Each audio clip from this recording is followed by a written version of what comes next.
Boa tarde, alunos do Filoportal. Sou o professor Thales e hoje nós vamos tratar de Jean-Jacques Rousseau, filósofo moderno e da área da filosofia política. Queria logo antecipar, dizer que essa é uma aula sobre Rousseau e a liberdade e eu vou dar uma outra aula depois sobre o contrato social, que é uma obra do Rousseau muito importante, e que cai bastante também no Enem. Então nós vamos primeiro, ter essa aula sobre Rousseau e a liberdade, e depois iremos tratar da obra O Contrato Social, que aí vai ser uma coisa mais específica. A gente vai fazer uma leitura de alguns trechos dessa obra, para poder preparar vocês aí para eventuais questões sobre Rousseau e, e que cai bastante, assim, também, questões sobre essa obra, especificamente. Então, antes de mais nada, vamos apresentar aqui o filósofo, O Rousseau é um filósofo moderno. Ele viveu aqui entre 1712 e 1778, nasceu em Genebra, na Suíça, no século XVIII, uma família de origem francesa e protestante. Ele foi um dos pensadores mais importantes no campo da política, da modernidade, da moral e da educação. E influenciou os ideais do iluminismo e da Revolução Francesa, em 1789. Rousseau também influenciou o romantismo do início do século XIX. Então, ele é um filósofo importante, assim, influenciou muitos outros filósofos depois, e até mesmo ideias progressistas, ideias da própria Revolução Francesa, os ideais de liberdade, igualdade e fraternidade, que eram os símbolos da Revolução Francesa. Muita coisa veio daí também, da filosofia de Rousseau. Então, aqui, a vida e a obra, um pouquinho, além de autor de obras de filosofia, ele não se limitou só à filosofia. Ele foi romancista, dramaturgo, poeta, músico e compositor. É importante ressaltar que nesse período, os grandes pensadores, eles muitas vezes transitavam entre várias áreas do conhecimento, nessa época do iluminismo. Então, dificilmente você veria um filósofo se limitar só à filosofia. Ele também estudaria outras coisas, como matemática, física, até botânica, que o Rousseau também se interessou, depois de mais velho, por botânica e coisas assim. Então, era um interesse bem diversificado, os filósofos, eles estudavam bastante coisa, e também literatura, liam bastante. Então, eram bastante, assim, eruditos em várias áreas. E o Rousseau também é o mesmo caso. Então, continuando,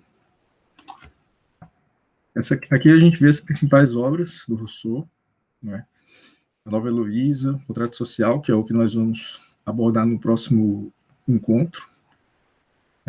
Nesse encontro, especificamente, a gente vai focar mais nessa obra, O Emílio, ou da Educação, que é um romance filosófico. É como se você estivesse lendo um livro de literatura, só que com ideias, com todas as ideias de filosofia dele. E a gente vai falar um pouquinho desse livro um pouquinho mais adiante.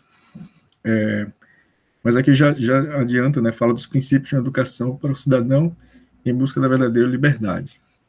Aí tem um outro livro, chama Discurso sobre a Origem, as Fundamentos da Desigualdade entre os Homens, Devaneios, Confissões, que são obras que vieram mais para o final da vida dele.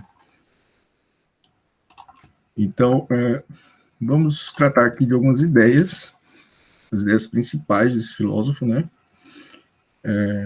e aí a gente discute um pouco também, à medida que a gente for vendo aqui os slides. Então, ele, como o Rousseau era um filósofo erudito e transitava por várias áreas, ele transitava por vários gêneros, inventava gêneros, estilos de escrita bem originais. E os assuntos que ele tratava também eram bem novos para a época. Por exemplo, aqui um ponto central, como eu coloquei aqui, é a questão da educação. Até então, na época dele, não se abordava muito essa questão da educação, como formar o homem para a liberdade, e como lidar também com uma educação no contexto de uma desigualdade política e social que o Rousseau percebia na época dele.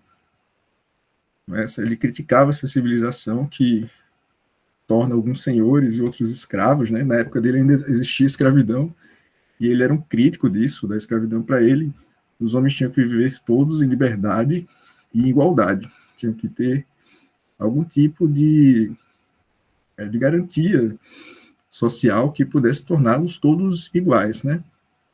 Terem direitos iguais. Então ele dizia, ó, uma sociedade que tem essas desigualdades é uma sociedade corrupta, né? E os homens acabam sendo formados para viverem nessa sociedade, né? E acabam se tornando injustos, né? Assim, naturalizando essas injustiças.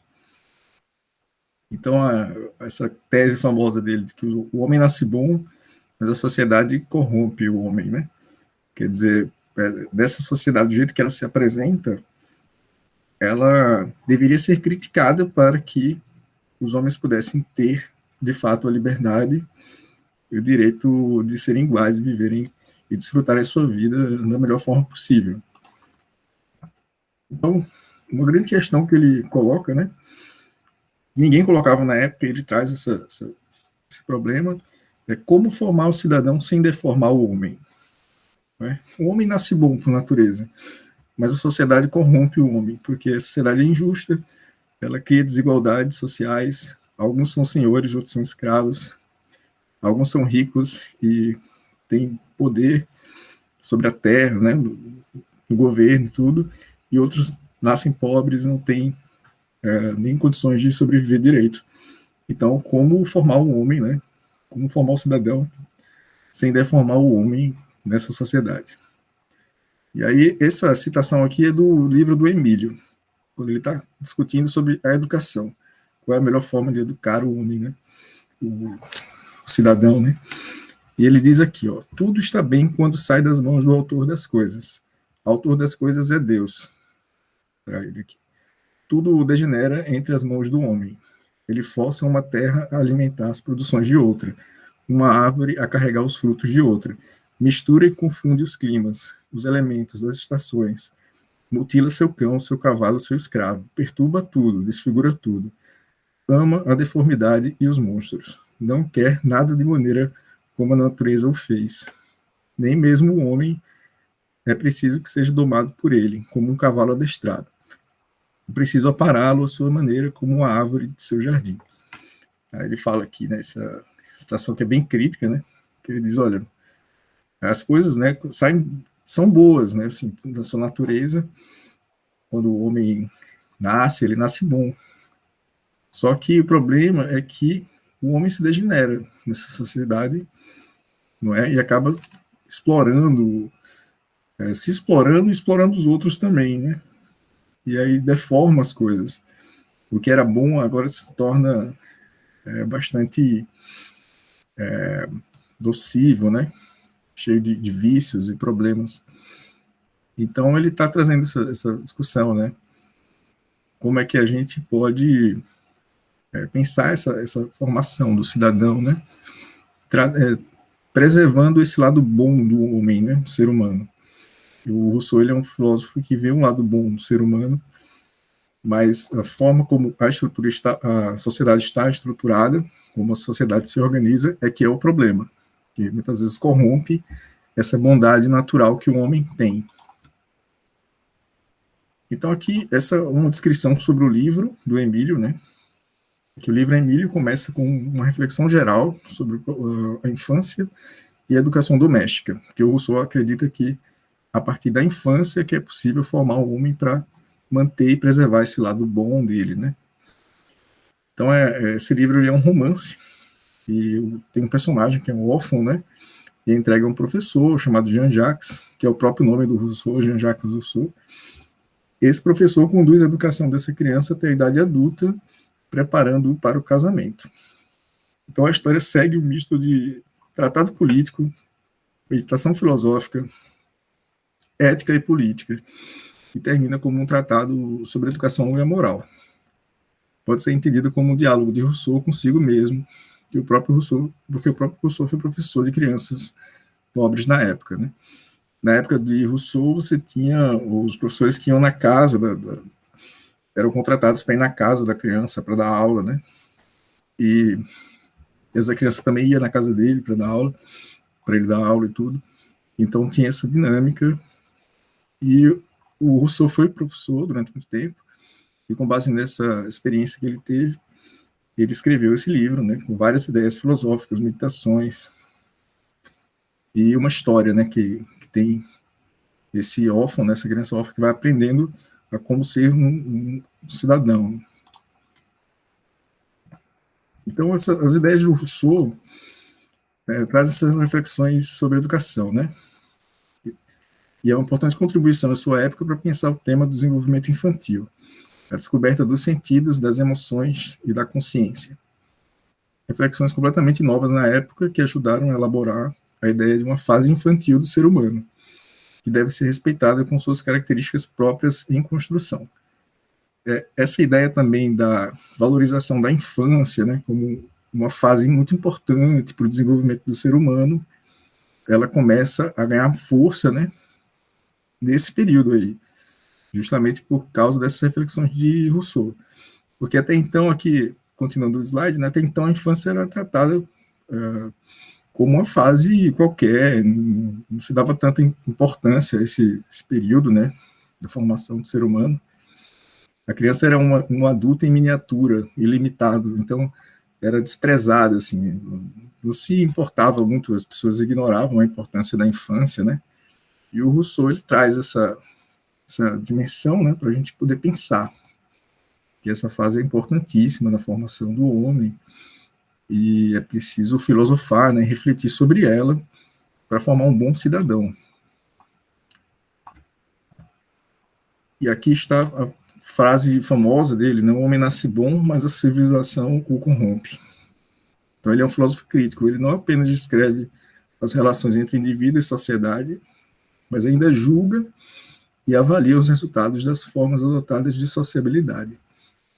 O objeto da crítica do Rousseau é a civilização, isto é, as organizações políticas triunfantes ao longo do percurso histórico. Então, assim, ele está criticando esse processo de civilização. Será que é saudável? Será que preserva o homem, né? Esse processo? Então, ele vai estar sempre levantando essas dúvidas, né? Assim, até que ponto vai, então, esse processo de civilização, ele, de fato, ele forma uma pessoa boa, não é? Uma pessoa íntegra, uma pessoa capaz de pensar por si mesma, com autonomia, mas ele, ao mesmo tempo, ele não despreza também a vida social, como a gente vai ver um pouco mais na frente. Sempre há uma tensão aqui, né? Uma tensão entre o indivíduo e a sociedade, né? Que ele vai estar colocando para a gente pensar. E aqui está a tensão entre indivíduo e sociedade, sujeito e civilização, estado de natureza e estado civil. Esse aqui é o ponto que ele quer colocar à discussão. Essa tensão ela vai existir sempre, certo? Que, como ele diz aqui, o homem nasce bom, mas a civilização o corrompe, né? Só que ele fala, olha, mas se tivéssemos uma boa civilização, uma boa sociedade, né? Se os homens valorizassem os princípios de igualdade entre eles, né? Lutassem contra as injustiças, então não seria assim, seria uma sociedade que a virtude estaria em primeiro plano e os homens se formariam e se relacionariam de um modo digno, né? Então, mas ele fala, olha, mesmo assim, a educação, mesmo essa sociedade sendo justa do jeito que está, a educação é necessária. Porque se está ruim do jeito que está, é mais ou menos assim que ele diz. Seria muito pior sem educação, porque no estado aqui ele coloca, né, no estado em que se encontram as coisas, um homem abandonado a si mesmo, desde o nascimento, entre os outros, seria o mais desfigurado de todos, né? Não teria nem mesmo as ferramentas para poder fazer uma crítica da situação que ele está, né? Muitas vezes você nasce na pobreza, em condições, né, injustas, desiguais, e é preciso ter consciência, né, de que você está numa situação difícil, e a educação ela pode favorecer a isso, até para poder pensar de uma forma mais crítica sobre a sua realidade. Então também não seria o caso de deixar para lá essa questão, né, da educação e da vida social. A vida social é importante, mas o Rousseau ele sempre vai trazer essa tensão aqui entre o indivíduo e a sociedade, né, sujeito à civilização. Ele vai sempre identificar problemas e vai tentar chegar ao meio termo, né, um acordo entre os dois pontos, né. Então, o homem nasce bom, né, sociedade comum. Mesmo se não houvesse educação, o problema não estaria resolvido, muito pelo contrário, segundo Rousseau. Os preconceitos, a autoridade, a necessidade, o exemplo, todas as instituições sociais em que estamos submersos abafariam no homem a natureza e nada colocaria no seu lugar. Seria como um arbusto que o acaso faz nascer no meio de um caminho e os passantes logo fazem morrer, atingindo-o em todas as partes, dobrando em todas as direções. Ou seja, o homem não teria uma personalidade própria, né? Não teria uma formação para ter um caráter, digamos assim, e seria ludibriado, né? Por os mais espertos na sociedade, né? Seria meio como ele coloca aqui o exemplo do arbusto, né? Você pode mexer no arbusto, botar ele para um lado, jogar para o outro, e ele vai crescer ali todo deformado, né?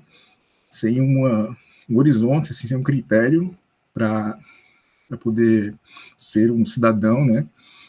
E, enfim, vai ser facilmente manipulável. E é isso que o Rousseau está criticando aqui, que é preciso que o homem tenha um caráter, né? Que ele entenda, assim, algumas coisas, critique e tenha liberdade. Então, essa tensão do estado de natureza, esse estado de natureza, para o Rousseau, é, é esse estado em que o homem carrega a sua bondade, né? Tem ali a sua forma natural. Ele usa até um termo que chama bom selvagem. Assim, era uma forma da gente tentar imaginar o que seria esse homem sem influência da sociedade, né? Sem influência de uma civilização corrupta, né? Ele fala, o homem é bom. A gente precisa imaginar o homem como sendo bom, assim. Você vê uma criança, você vê até mesmo os povos primitivos, né?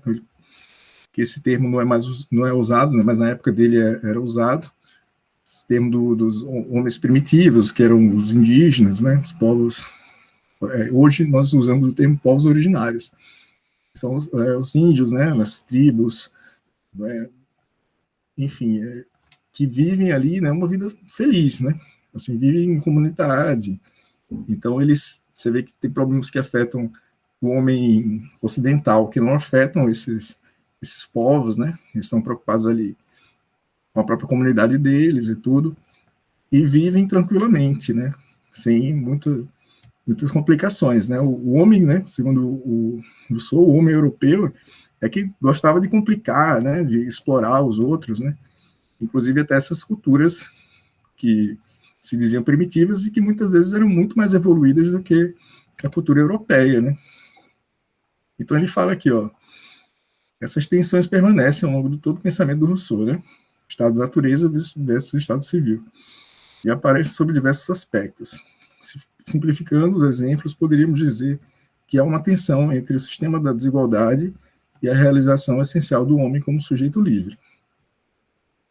Haveria igualmente uma tensão entre a ordem que deve predominar numa coletividade sistematizada e as aspirações da subjetividade, ou seja, ou também, né, entre as regras utilitárias da comunicação e as possibilidades de expressão subjetiva.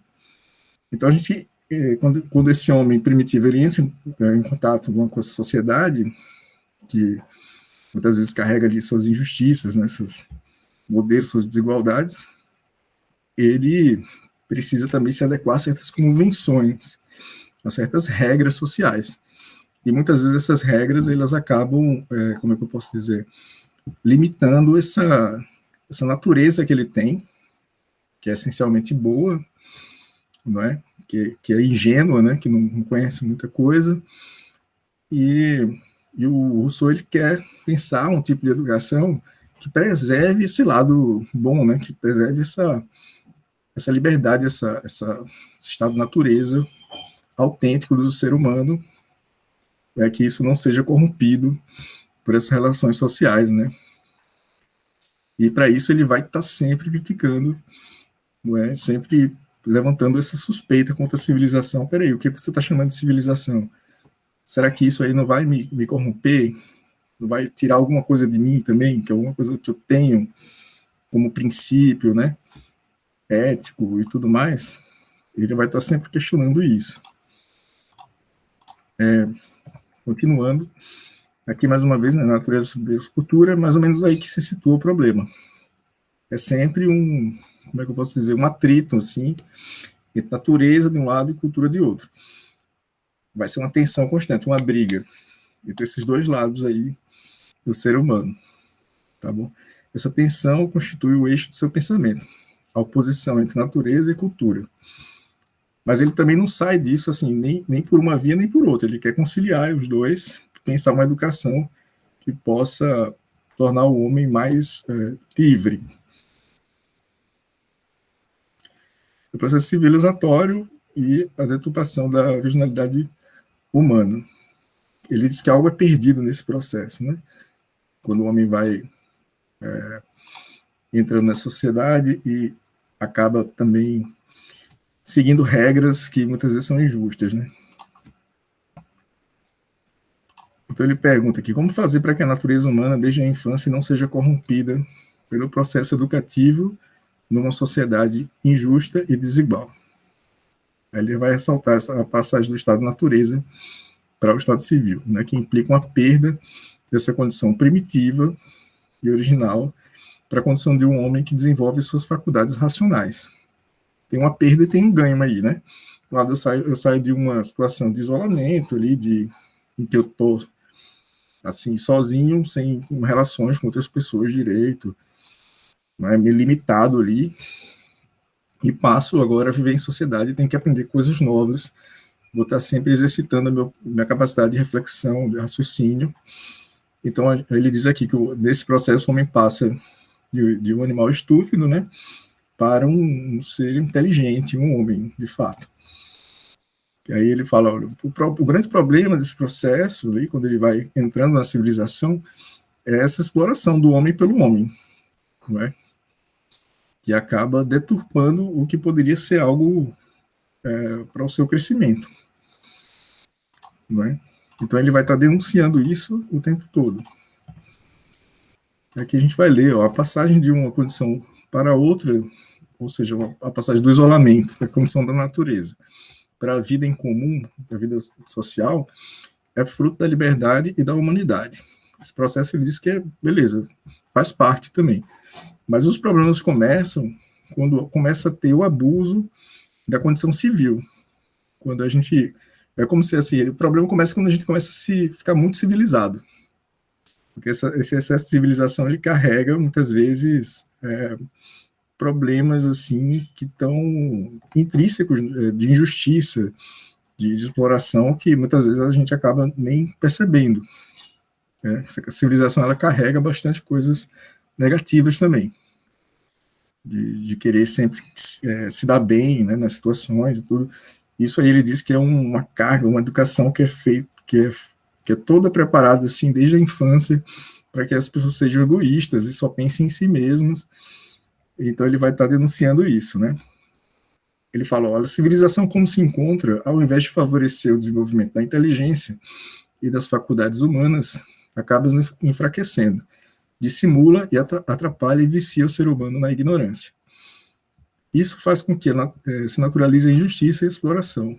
Dessa forma, o homem cresce com valores distorcidos. A criança é educada desde cedo para ser egoísta e já no final da primeira infância se torna tão tirana quanto essa sociedade que a educou.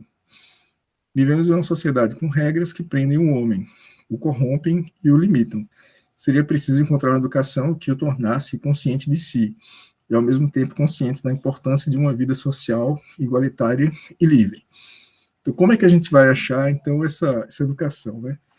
É o que ele vai estar sempre refletindo nesse livro, no Emílio.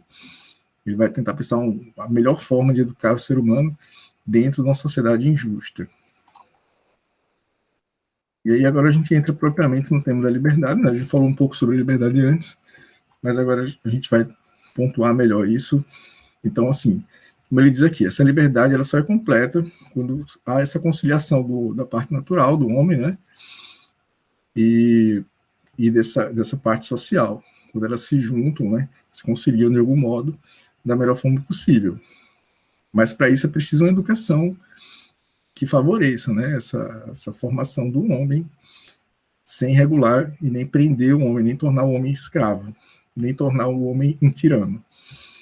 Então, essa capacidade criativa e original, que é a da natureza, ela se inseriria, né, entraria numa vida social, através de um contrato social, que é o que a gente vai ver na outra aula, que preza pela liberdade. Acima de tudo, o que vai estar em questão aqui em Rousseau é a liberdade e também assim a capacidade de poder refletir, pensar por conta própria, não é? E o princípio deve ser aqui, como ele diz, né, educar o coração e o espírito para viver na sociedade de modo virtuoso. A virtude, então, estará em primeiro plano.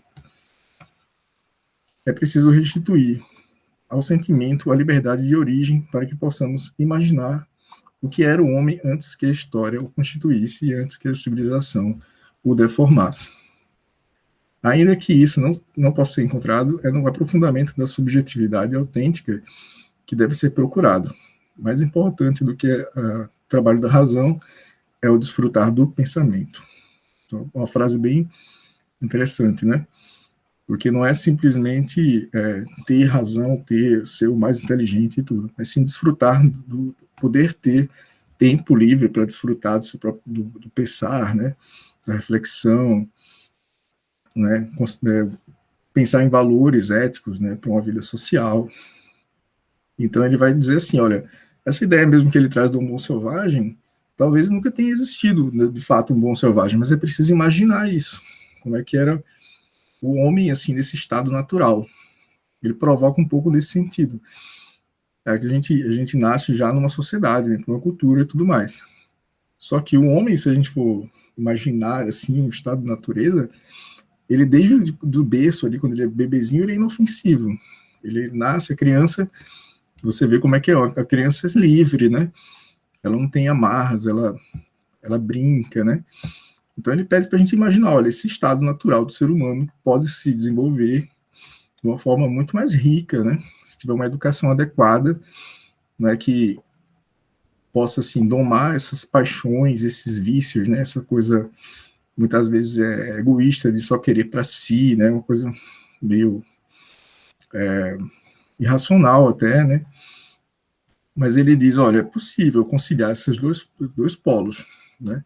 Desde que a gente tenha também viva uma sociedade que favoreça isso, né? Faça um acordo para que todos possam viver com liberdade, com igualdade. Então é muito por aí que o pensamento político dele vai, né? A questão da liberdade estará sempre presente no pensamento de Rousseau.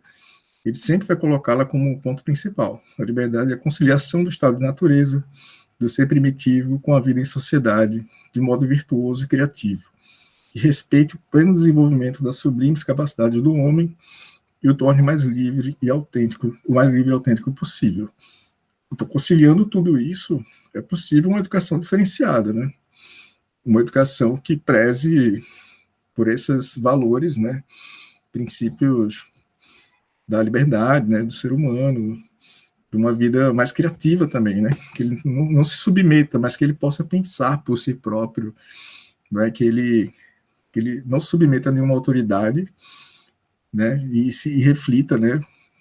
Possa ter a liberdade plena de pensar e de se colocar como igual em relação aos outros, né? Uma educação para a liberdade é diferente de uma educação para a submissão. E é isso. Acho que agora, né, terminou aqui essa primeira aula.